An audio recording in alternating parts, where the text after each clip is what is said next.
Hey everyone, how are you? So just doing a quick video on Islam.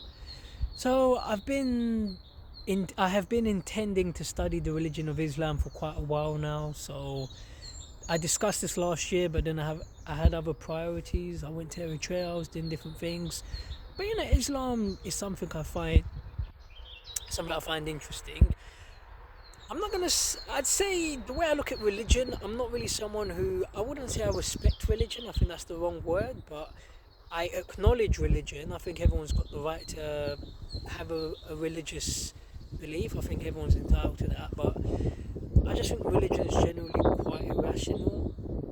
I think this whole idea there's an invisible man living in the sky, and when you die, you get to go to heaven, you get to go to paradise. Jesus forgives all our sins, and so on. Obviously, now I'm going into Christianity. Maybe I should let me just do the video on both. This was going to be a video about Islam, but yeah, I might as well just whatever. Just call it my views on religion, or whatever. Yeah, I just think religion's a way of keeping people under control. They'll tell you, when you die, it basically distracts you from reality. Don't worry about the conditions on planet Earth. Don't worry about the broken political systems that don't actually work. Don't worry about the corrupt politicians. Don't worry about all the murder, the paedophilia. Don't worry about all the fake wars, fake news, everything going on in the world. Don't worry about sorting your life out in this lifetime. When you die, then you get to have your heaven and paradise. But for me, I'm a very logical person. You look at a lot of these religious people, these religious political figures. The Pope is what, a billionaire. All that money and wealth that they have at the Vatican, and then obviously in the Muslim world, you have people like what's his name again, Prince Mohammed bin Salman of Saudi Arabia. I mean, this guy once bought a $500 million yacht. A yacht, $500 million for basically a boat. I mean, come on, I'm sure you could make a boat in about a week and it wouldn't cost $500 million. So what I'm trying to say, they'll tell you, "Oh, just pray to God and He'll help you." Meanwhile, these guys are walking around with, $500 million yachts and mansions and all the rest of it. I think people are blind. They're playing you.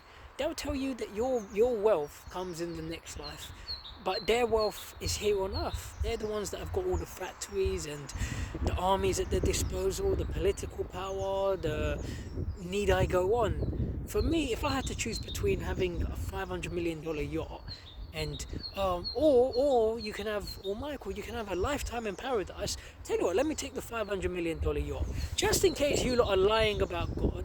I think I'll take my chances with the yacht, because if I've got a $500 million yacht, first of all, I don't need it, so I'm gonna sell that. I don't care. I mean, I'll sell it for 100 million. 100 million will sort me out for life, and if you know how to use money logically and you're rational, you'll never need to worry about anything again. If I had $100 million, what would I do? I'll still do a lot of the things that I want to do, in the sense that I still want to learn how to cook. I still want to learn different languages. I still want to go to university, so I'll make sure I do all of that. But and but that money will, you'd never have to worry about anything again. If you're still living in the rational world, you stay away from drugs, don't do anything bad, like Prince Mohammed bin Salman, don't kill any journalists, don't go around chopping up journalists, then you should be fine. And don't do what he did, where you declare war on Yemen and all the rest of it. And $100 million is enough money to live off the rest of your life. So long as you don't gamble it all away in one night, go to Vegas or anything like that. Yeah, that's just basically how I see religion. They'll tell you to do this and do that, and when you die, God will reward you. Well, I don't know if God exists.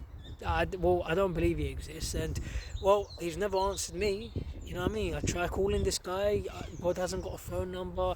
He's got no home address that I can visit. He's got no. How do I get in touch with this guy? Has he got email? Has he got WhatsApp or Skype? Any of it? Zoom? I need to see God come down from the clouds. I need to see some sort of miracle. But personally, I don't believe in God. So yeah, you can skip all that religious stuff you want to tell me. Do this, do that. Go to church, pray. Yeah, I'm not going to waste my time. I'd rather just go to work, get some money, save up some money, get to the next level in life, and then you just keep working your way up. Try and get on some of these YouTuber cards. I'm working on it. I want to get on Misfits, some of these boxing shows, fight some of these Deji, not necessarily Deji himself, but if I fight people of his level, I'm probably going to win, and I hope I will at least. Get money, get however much money, and then you can move on in life. I can do other stuff, I can do this, I can do that. But yeah, I don't, praying for me doesn't really do anything. I don't think praying has any actual effect. If you think God's going to answer your prayers, so why does he let murder and rape and all the rest of it happen? He never stopped the Holocaust. He never stopped Hitler from doing what he was doing. If you look at King Leopold in Africa, King Leopold was a king of Belgium. He invaded Africa, and some of the things he was doing in the Congo, I'd say he was probably worse than Hitler. And God never stopped Leopold. And I mean, you look at all the stuff that goes on in the world, homelessness, and got homeless people living on the streets. I don't look down on homeless people. People are just people. But if God's sitting back and letting these homeless people suffer and all the rest of it, why the hell is he going to answer my prayers? What the hell? Why is he going to care about me? Oh, dear God, I pray that you get me a fight with KSI. Well, guess what? I don't think God's going to care what I have to say. Why would he care? I'm not the only person on planet Earth. So, you know what? I don't believe in religion. I'm happy to debate it. I'm happy to discuss it. And, I'm probably going to start filming some videos going around some churches, mosques, Jewish synagogues and all the rest of it, because I'm a polite person. I'd love to debate people. A lot of people only know me because of my boxing channel, but throughout my life I've had plenty of religious debates or conversations with people, and it's interesting depending on the person you meet.